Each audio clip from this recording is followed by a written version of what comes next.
Hello guys, welcome है लीला हमारे YouTube channel में। और सुबह की टाइम 6 बजे और 25 मिनट हुआ। चाह हा पिया तो हमें काटा भी झाड़ू और गाय चल रही है चारों।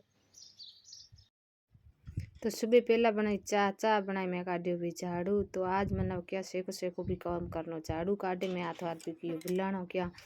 आज हाहू जी तो घरे हता कोने और गया था रामदेरे, तो वो काम है मनाइस करनो तो और मना भी जानो तो बाहर बिलाणो करे और सब्जी रोटी बनाई करे। मैं ठाए भी मड्डा तो 2-3 घरे भी मड्डा हते, तो मैं मड्डा ठाए और मड्डा हड्डा ठाए हन्नान कपड़ा किया जिते टाइम हुई थी 12 बजे। तो हूँ भी हन्नान बीजो करे वो भी तैयार हुई और मैं भी हुआ रोना। तो एक मना पोशाक लेनी थी बीननी हारों और पोशाक घरे भी हती कोनी।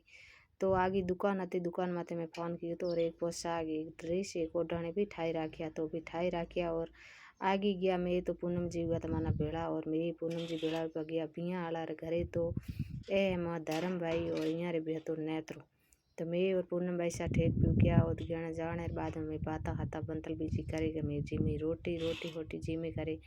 पचे कहो कि हालो ऊपर मकान में हालो और वाह आवे वो भी खाओ थोड़ो फूंकारो। तो पछे मैं भी उठ्या मैं गया ऊपर मकान में। तो एक पास ऊपर बैठा था और रतन के मम्मी थारो खींचा फोटो। तो एक मारो खींचियो एक को खींचियो आप रो ओथ में मैं फ्री हुई 4 बजे हुआ रोना बेचे मार बहन न मिले मैं भी आया ट्यूबवेल। तो ट्यूबवेल में एक भी खींचियो फोटो।